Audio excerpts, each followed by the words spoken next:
just before Dilsa gonna start, we're just gonna go and record this meeting. So just wanted to let you all know about that, and because other people can also use the link and see the video of it.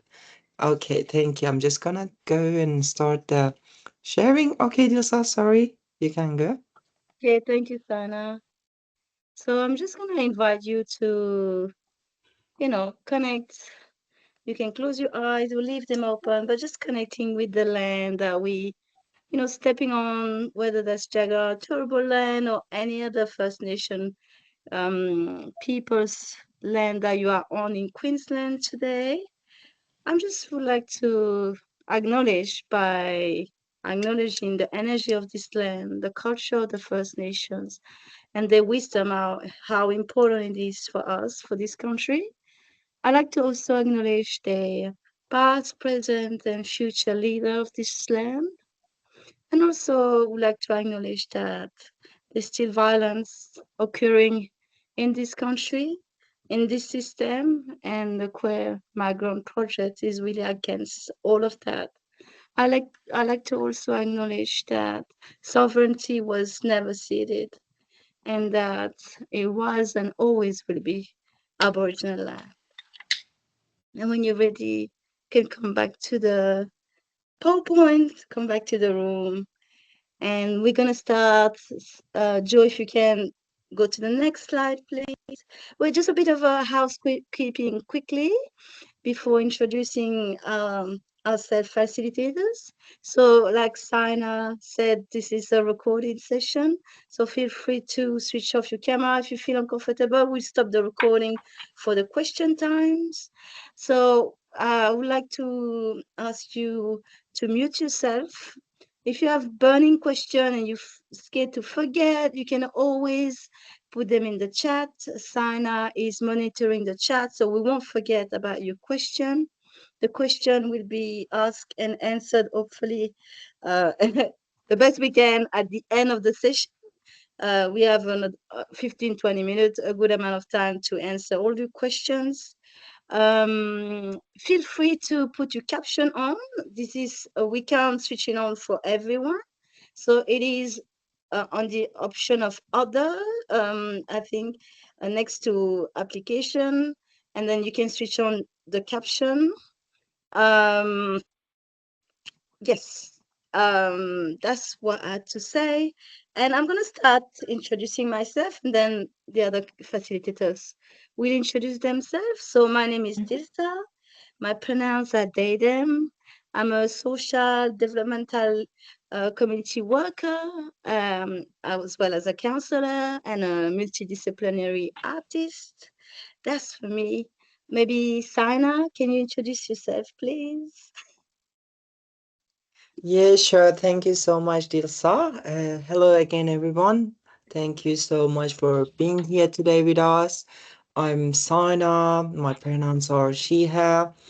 So I'm a community developer and peer convener with Turku Culture through QPAS.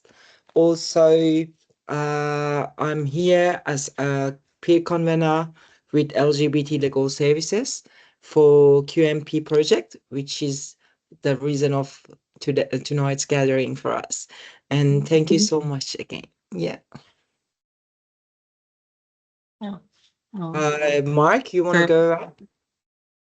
Yep. So can everyone hear me? I just hope I've got this correctly. Oh, I'm just going to assume. Thank you so much for coming. My name is Mark. I'm one of the facilitators of the Queer Migrant Project. A little bit about me is I am a paralegal and I work with Joe at LGBTI Legal Service. I'm also, as I mentioned, been working on this project for some time now since I came on board. But I also identify as a mestizo or a person of Filipino descent living in Australia. And I also do a lot of art on the background. So much of my background is actually in the arts, and I do consider myself foremost an artist, which does lead me to the beginning of this presentation. So if you could just go to the next slide. Thank you so much. So, look, I'd like to begin by talking about how the Queer Migrant Project came about, but first, speaking about something that I've learned and been inspired by to help this project come forward, not just as a person working in the law, but also as an artist. Now, I often spend time in the Queensland Art Gallery, and there is an artwork by an Aboriginal man named Jonathan Jones, which is part of the collection in Quagoma. It doesn't have a title, but it is sometimes called Yiran, and Jonathan Jones is part of the Wiradjuri and Kamilaroi people. And in their language, Giran means wind, but it also means things like anxiety and apprehension and fear. And I just think not necessarily to do with the not necessarily to do with the experience of migrants, but for me as an artist and for me as someone working in this space, it really spoke to me about the migrant experience, as well as some people who are going through tough times. Now, a really important thing that Jonathan has said about his work, and if you can go to the next slide, please, is about these bundles that he has here of feathers, but also bundles of feathers of shells of stones. And he's expressed that these are all like bundles of knowledge that people bring with them. And to me, they're like birds. And I'm sorry that I'm going artistic about it. I can't help it. But um, they remind me of birds, and they're coming from other countries, all these things, all these experiences, and they're coming to Australia, and they're going to plant themselves like seeds into the ground to create new beginnings. Because Jonathan talks about how these bundles are like vessels or like seeds to begin a new life. And I just thought it was so beautiful and such a beautiful way of expressing us as people of migrant backgrounds coming to Australia, but also as queer people navigating, difficult areas of our identity and our experiences. So it really spoke to me, and I hope that's an interesting creative icebreaker to this discussion. So I don't expect anyone to have an arts degree or to talk or to know what this all means, but I just think it's such a powerful symbol to me, and I wanted to share it with you all about the things that we're going to be talking about today and how important this project is. So thank you for that. Next slide. Right. So I'd like to then begin after that a little bit about how this started with the service. Now, the Queer Migrant Project started really as a crystallization or a result of a broader discussion, both within services like legal community centres and social worker centres, as well as research in the public, about the need for culturally sensitive but also trauma-informed approaches when framing and addressing domestic and family violence. And in this discussion, there has been a very big question about what we can do better in services to help marginalized groups, such as people with migrant backgrounds and such as people who identify as LGBTQ+. So really this question of how do we address domestic violence in these groups, which deal with both the issues of being LGBTQ+, as well as the issues that come with being, for example, a refugee, asylum seeker, an immigrant, or someone who is culturally diverse. So basically in the research, there is a consensus that there needs to be what we call an intersectional approach. So basically looking at the needs of people on the many factors that affect them, not just in terms of their queer identity or LGBTQ plus identity, but their identities as an immigrant of certain language groups, financial, economic status, their gender, many things that go into the life of someone and affects their experiences. So this is what is meant by the intersectional approach. Now, as you can imagine, culturally diverse and LGBTQ plus communities are identified as priority cohorts in schemes such as the National Plan to End Violence. But it's really interesting that the research also shows that these groups remain underrepresented in consultation processes and action plans that try to implement reports about domestic and family violence. Now, you could probably imagine that this lack of representation has meant that in services, or in these strategies, the way that we deal with domestic violence for our communities is poorly understood. And there are many reasons, or many reasons that have been discussed in the research, but also between us in the service. For example, one of the issues that have come up is, what is domestic violence? There are many interpretations of what domestic or family violence is. It is not uniform across communities, across individuals even. And there's also the associated problem of violence abuse as something normalized, or something that we, especially as LGBTQ plus, have learned to expect as being part and parcel of our experience in the world. And also, it carries stigma in some communities, and we experience shame just to talk about it. So that might be one reason as to why the subject is poorly understood or is not showing up in the research. There's also trauma, the fear of repercussions from an abuser, for example, someone who uses violence in systems to further the abuse on victim survivors. This isn't necessarily specific to LGBTQ plus or migrant communities, but it is definitely a factor that makes the gap of understanding and providing help to our communities even wider. And also there is the real culturally entrenched forms of homophobia, transphobia, for example, in our communities that make coming out about violence to us even harder to do. And as well as these issues, they are compounded by many systemic issues.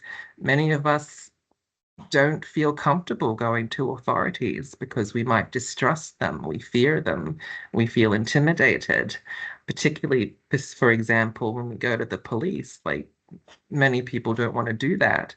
There's also the negative and stressful experiences of the migration process, coming to this country, issues with finding housing, and the real feeling of isolation in a new country with new customs and laws. Like, there is a discomfort about going through a similar process. And also there's the trauma of being misunderstood. There are cultural norms, for example, that the authorities here act upon. There are all these forms and processes that understandably intimidate us. So there are many examples as to why there is a gap in knowledge about how to address domestic and family violence in these communities that we're focused on here in this project.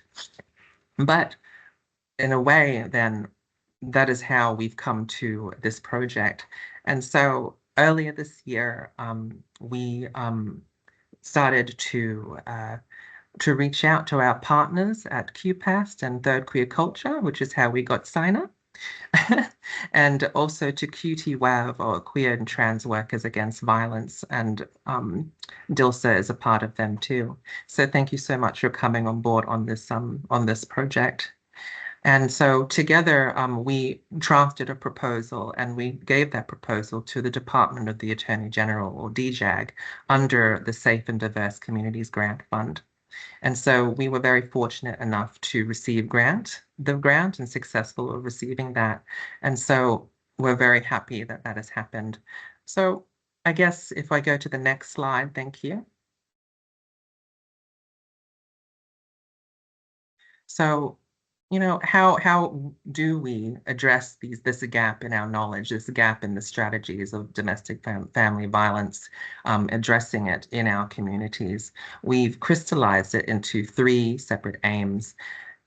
For us, firstly, we aim to bring a group of people together so that we can nurture a collective voice, or a shared vision, about what effective help looks like for LGBTQ plus people experiencing domestic violence in Queensland, but who also are refugee, asylum seeker, migrant, and culturally diverse. The second point is that we aim to contribute to improving resources such as existing frameworks or strategies and education and actions for targeting domestic violence in Queensland in a way that is informed by the real experiences of our communities. And thirdly, as a result of the nurturing of this voice, improving resources to speak to lived experiences of domestic violence in our communities, we aim to push for change in the systems that address DV or domestic violence in Queensland by creating a systemic review and giving that to government and non-government bodies responsible for combating domestic violence.